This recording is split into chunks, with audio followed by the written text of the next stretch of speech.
हाय मुलांनो, आत्तापर्यंत तुम्ही समीकरण म्हणजे काय, ते सोडवायचं कसं, उकल म्हणजे काय, हे सर्व शिकला आहात. आता आपण बघूया की समीकरणावर आधारित जी शाब्दिक उदाहरणं असतात ती कशी सोडवायची. त्या उदाहरणात दिले, विकले, कमी केले, पूर्वी, नंतर, खर्च केले, वाटून टाकले असे काही शब्द असतात. त्यावरनं आपल्याला गणिती क्रिया ओळखाव्या लागतात आणि मग त्या माहितीचं गणिती भाषेत रूपांतर केलं की समीकरण तयार होतं. समीकरण सोडवायचं कसं हे तुम्हाला माहिती आहे, त्यामुळे ते तयार कसं करायचं हे आपण काही उदाहरणांच्या आधाराने बघूया. पहिलं उदाहरण आहे, मी मनात एक संख्या धरली, तिच्यातून 5 वजा केल्यावर 13 उत्तर आलं. तर मी मनात कोणती संख्या धरली होती? आता ही संख्या आपल्याला शोधायची आहे, म्हणून ती आपण X अक्षराने दाखवू. माहित नसलेल्या संख्येसाठी आपण हे चल वापरलं आहे. आता उदाहरणात काय दिलंय तर तिच्यातून म्हणजे X मधून 5 वजा केल्यावर 13 उत्तर मिळतं. ही माहिती आपण गणिती भाषेत लिहूया. म्हणजे काय करायचं तर शब्द नाही वापरायचे, अक्षर, संख्या आणि चिन्ह यांचा वापर करायचा. त्यामुळे ही माहिती मी अशी लिहिली, ही माझ्या मनातली संख्या X, तिच्यातनं 5 वजा केले तेव्हा 13 हे उत्तर आलं, म्हणून बरोबर 13. माझं समीकरण झालं X वजा 5 बरोबर 13. आता हे समीकरण आपण सोडवूया.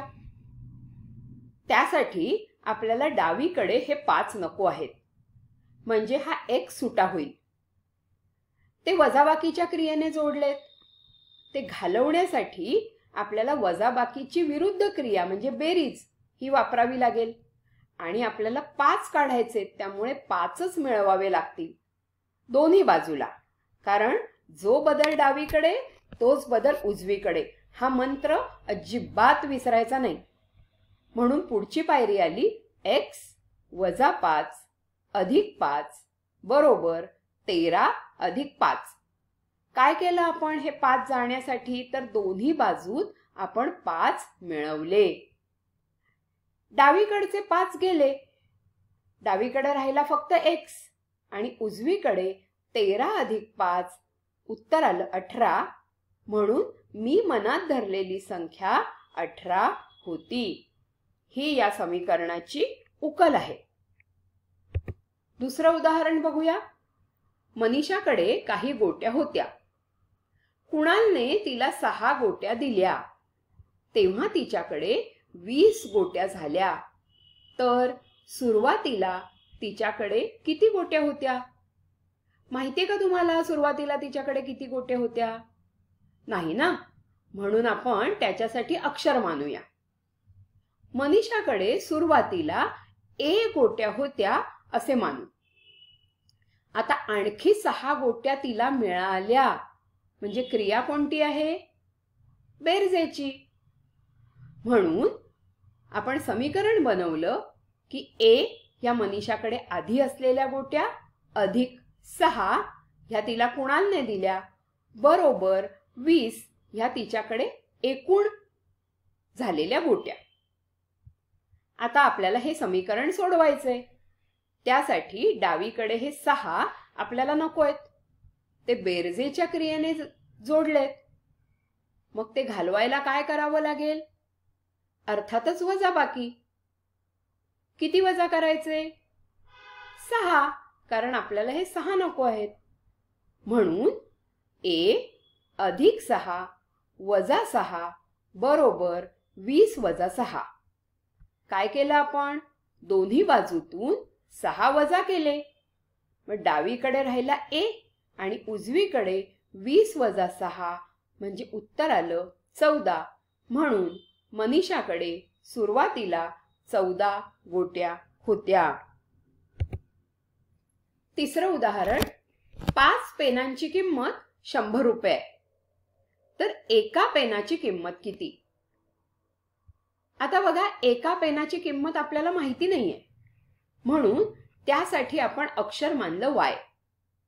एका पेनाची किंमत y रुपये आहे असे मानू. जर एका पेनाची किंमत y रुपये तर 5 पेनांची किंमत 5y. पण ती किती दिली आपल्याला उदाहरणात? 100 दिलेली आहे, म्हणून आपलं समीकरण बनलं 5y बरोबर 100. आता हे डावीकडचे 5 आपल्याला नको आहेत, ते गुणाकाराच्या क्रियेने जोडलेत. मग ते घालवण्यासाठी आपल्याला दोन्ही बाजूंना 5 ने भागावं लागेल. म्हणून 5y भागिले 5 बरोबर 100 भागिले 5. डावीकडचे 5 गेले, डावीकडे राहिला y आणि उजवीकडे 100 भागिले 5 उत्तर आलं 20. म्हणून एका पेनाची किंमत 20 रुपये आहे. चौथं उदाहरण, एका पुड्यामध्ये काही बिस्किट आहेत. ती आपण 12 मुलांना सारखी वाटली तेव्हा प्रत्येकाला 4 बिस्किटे मिळाली. तर पुड्यात किती बिस्किटे असतील? आता जी आपल्याला किंमत माहिती नाही त्याच्यासाठी अक्षर मानायचं असतं हे तुम्हाला माहित आहे. पुड्यात m बिस्किटं होती असं मानू. आता हे जे वाटली हे क्रियापद आहे, यावरनं आपल्याला क्रिया कळते. ती आहे भागाकाराची. म्हणजे m भागिले 12 बरोबर प्रत्येकाला 4 बिस्किटं मिळाली म्हणून बरोबर 4. आता डावीकडे आपल्याला हे 12 नको आहेत, ते भागाकाराच्या क्रियेने जोडलेत. ते घालवण्यासाठी आपल्याला दोन्ही बाजूंना 12 ने गुणायला पाहिजे. म्हणून m/12 गुणिले 12 बरोबर 4 गुणिले 12. इथले 12 गेले, डावीकडे राहिले m आणि उजवीकडे 12 चोक 48 म्हणजे पुड्यामध्ये 48 बिस्किटं होती. उदाहरण 2 वेळा नीट वाचायचं. क्रिया कोणती आहे ती ओळखायची. त्या गणितात 4च क्रिया असतात: वजाबाकी, बेरीज, गुणाकार आणि भागाकार. आणि दिलेल्या माहितीवरून आपल्याला समीकरण तयार करायचं आहे. त्यामुळे समीकरण तयार झालं की मग ते सोडवणं सोपं आहे, कारण याचा पुरेसा सराव तुम्ही केला आहे. ही 4 उदाहरणं नीट अभ्यासा आणि शाब्दिक उदाहरणांचा सराव करा. धन्यवाद.